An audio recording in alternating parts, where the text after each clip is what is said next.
देखो ये क्वेश्चन भी तुम लोगों को लॉन्ग क्वेश्चन में आएगा, समझे ना। आज पढ़ा रहा है पोटेंशियोमीटर, उस दिन पढ़ाए थे हम लोग मीटर ब्रिंग, समझे। तो इस क्वेश्चन में आता है 3 तरह से क्वेश्चन आता है। आज जो पढ़ा रहे हैं ये एक ही क्वेश्चन 3 तरह से आएगा। आज जो पढ़ा रहे हैं इसमें आएगा कि पोटेंशियोमीटर का वर्किंग प्रिंसिपल एंड कंस्ट्रक्शन, समझे। और जो 2 टाइप का आता है वो हम दूसरे दिन बताएंगे। यहां देख लो पहले कि पोटेंशियोमीटर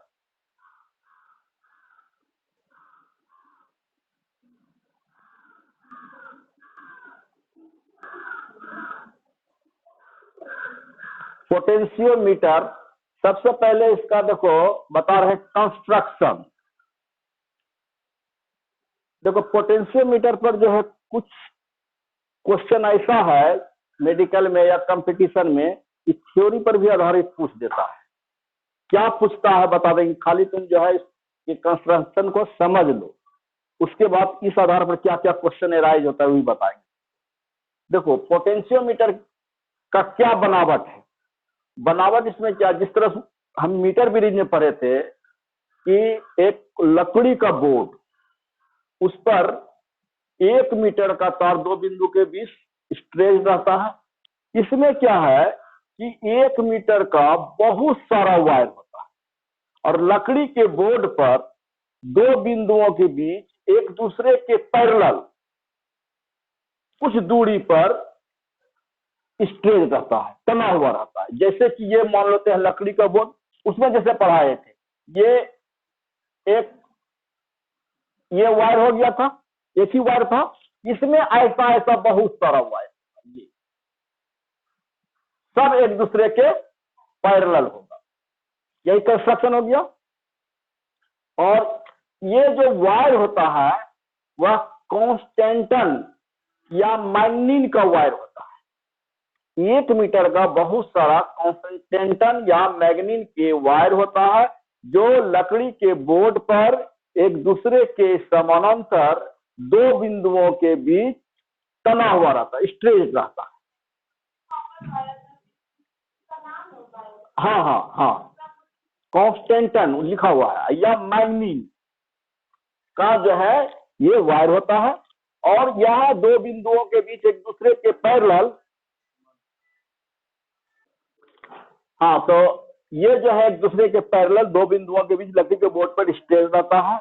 और ये सारा वायर एक कॉपर का, जैसे उसमें कॉपर स्ट्रिप्स था ना, तो कॉपर स्ट्रिप्स से सारे वायर को हम इस प्रकार जोड़ देते हैं कि यह एक सीरीज कॉम्बिनेशन में आ जाए। तो कैसे जोड़ोगे, इसका ये सेकंड एंड ये फर्स्ट एंड हुआ, इसको हम ऐसे जोड़ दीजिए,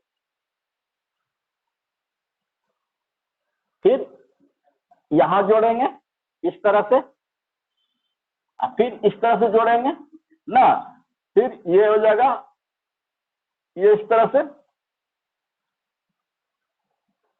ये सारा वायर जो है लकड़ी के बोर्ड पर 2 पॉइंट के बीच क्या होता है, आपस में सीरीज कॉम्बिनेशन मिलता है। सीरीज कॉम्बिनेशन करने वाला जो स्ट्रिप्स होता है वह कॉपर का होता है। क्यों कॉपर का ही लेते हैं इसका भी रीजन बाद में बताएंगे, समझे ना।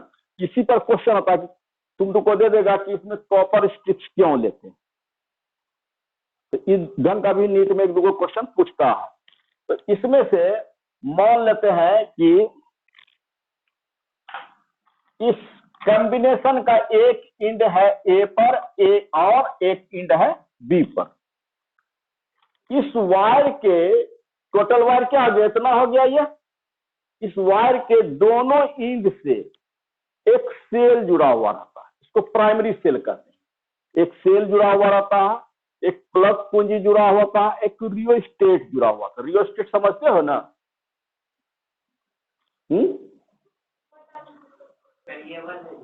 वेरिएबल रेजिस्टेंस में पढ़े होगे तुम। वेरिएबल रेजिस्टेंस को हम रियोस्टेट, तुमने एनसीईआरटी की बुक में दिया हुआ है फर्स्ट में, इस तरह से रहता है और ये रहता है। इसको आगे पीछे करेंगे तो लंबाई चेंज होते रहेगा, रेजिस्टेंस भी चेंज होते रहेगा। तो इसमें से ये तीनों चीज जुड़ा हुआ रहता है। तो ये जो है ये मान लेते हैं प्लग है, ये क्या हो गया, ये सेल हो गया, और ये जो है एक रियोस्टेट हो गया, समझे। और इसी से जो ये इस तरह से एक जॉकी के द्वारा ही जुड़ा हुआ रहता है, ये रियोस्टेट वेरिएबल रेजिस्टेंस हो गया। अब देखो इसका केवल कंस्ट्रक्शन बता रहे हैं।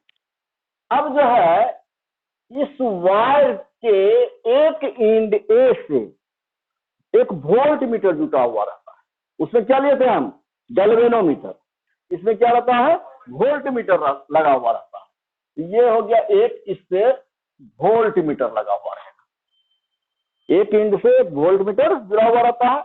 अब वोल्ट मीटर का दूसरा सिरा जो है एक जॉकी के द्वारा ये जो वायर ए बी है इसको टच करता है, और इस पर जो है फ्रीली स्लाइड कराएंगे तो स्लाइड हो सकता है, ठीक से नहीं रहता। तो इसमें से एक ये जॉकी आया, मान लेते हैं यही, ठीक है, यही इसका कंस्ट्रक्शन है, इतने सा है। तुम जब 5 मार्क्स का क्वेश्चन आएगा तो बटा हुआ रहेगा ए बी सी करके, इस कंस्ट्रक्शन में रहेगा 2 नंबर बना दोगे तो, उसके बाद जो है इसका प्रिंसिपल वर्किंग लिखोगे उसमें 2 नंबर, और इसका जो प्रिंसिपल है उसको तुम इसका एक्सप्रेशन दे दोगे उसमें 1 नंबर रहेगा, वो छोटा होता है, इसी तरह से बटा हुआ रहेगा। तो इसका देखो ये कंस्ट्रक्शन हो गया, इसका प्रिंसिपल क्या है, तुम अगर स्विच को ऑन करोगे तो इसमें क्या होगा, डिफ्लेक्शन होगा ना। डिफ्लेक्शन जब होगा, मान लेते हैं कि डिफ्लेक्शन फ्लो करता है 10 वोल्ट, इस जॉकी को हम आगे पीछे अगर करेंगे इस डिफ्लेक्शन में भी जो है वेरिएशन होगा, और इससे जो करंट सप्लाई होता है वह क्या हो जाएगा, फिक्स कर देंगे तो एक कांस्टेंट करंट सप्लाई होगा इसमें। मान लेते हैं कांस्टेंट करंट आई है,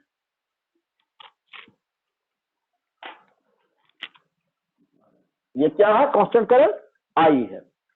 तो कांस्टेंट करंट आई जब फ्लो करेगा तो इसको हम अगर करंट चेंज करना होगा तब रियोस्टेट को आगे पीछे करके चेंज करेंगे। अगर कांस्टेंट करंट आई फ्लो करते हैं उसके कारण इसमें जो डिफ्लेक्शन होता है, जो वोल्ट मीटर में रीडिंग देता है उस वोल्टेज को हम देख लेते हैं। स्विच ऑन करने के पहले क्या हो जाएगा, डिफ्लेक्शन 0 होगा। अब इसमें मान लो कि 40 वोल्ट का रीडिंग दिया, ठीक है, अब इसको हम आगे पीछे करके उसको हम 0 डिफ्लेक्शन पर लाए। मान लो तुम यहां जे पर लाए खिसका करके तो 0 डिफ्लेक्शन हो गया था, इसके लाने के पहले कितना था, 40 वोल्ट। अब अगर यहां पर 0 दे दिया तो कितना को ये बैलेंस किया, 40 वोल्ट को। इसका मतलब ये वायर जो है 40 दोनों वायर के दोनों एंड पर का रीडिंग क्या दे रहा है, 40 वोल्ट दे रहा है ना। इस प्रकार डिफरेंट पॉइंट पर इसको हम खिसकाते हैं, नल पॉइंट को हमेशा चेंज कर करके देखते हैं, और जब कैलकुलेट करते हैं तो यह पाया जाता है कि वायर का लेंथ जितना ज्यादा होता है रीडिंग वोल्ट मीटर में उतना ही अधिक आता है। यानी इसका वोल्ट मीटर में जो वोल्टेज का जो रीडिंग है वह डायरेक्टली प्रोपोर्शनल टू होता है length of wire. This is principle of potentiometer, यही पोटेंशियोमीटर का प्रिंसिपल। एकदम सिंपल क्वेश्चन है, ईयर क्वेश्चन आ जाएगा तो मंगनी में 5 नंबर का क्वेश्चन हो जाएगा। अब देखो इसमें से इसका जो है मान लेते हैं इससे हम इलेक्ट्रिक करंट आई फ्लो कराए, और जे पर मान लेते हैं कि नल पॉइंट प्राप्त होता है, और इसका लेंथ मान लेते हैं यहां से यहां तक का लेंथ मान लेते हैं कि एल है, ठीक है। और ये जो वायर होता है यूनिफॉर्म क्रॉस सेक्शन एरिया, क्या है, यूनिफॉर्म क्रॉस सेक्शन एरिया है, और सबका लेंथ क्या होता है, बराबर है। अब जब यहां पर इसका लेंथ एल आ जाता है, एल पर जो है डिफ्लेक्शन 0 होता है, रीडिंग ले लेते हैं। अब इसको मान लेते हैं जो रीडिंग आया वह मान लो 20 वोल्ट आया, इसका रेजिस्टेंस मान लेते हैं आर है, करंट कांस्टेंट करंट क्या है, आई है, तो V इक्वल टू क्या हो जाएगा, आई इंटू आर ना। अब देखो V equal to I, R का मान क्या लिखेंगे, rho L by A, V equal to I rho A into L. अब एक चीज देखो, इसमें वायर का मटेरियल नहीं हो रहा है, यहाँ केवल जो है इस जॉकी को आगे पीछे कर रहे हैं, तो वेरिएबल कौन है, केवल एल, बाकी ये सब क्या है, कांस्टेंट है। तो हम लिख सकते हैं कि V equal to K L ना, तो इसमें से therefore V is directly proportional to क्या हो जाएगा, एल ना। This is called principle of potential meter, बस यही याद रखना। अब इसी प्रिंसिपल के आधार पर दो केस पढ़ना है जो बताए, वो अलग लॉन्ग क्वेश्चन, तीनों एक साथ नहीं आता है, तीनों को अलग अलग आएगा। कितने हो गया, इसको ये प्रूफ हो गया ये ना। यहाँ पर देखो, इसको याद रखना ये भी कि के बराबर यहाँ क्या आ जाएगा, V बटा एल। इसको हम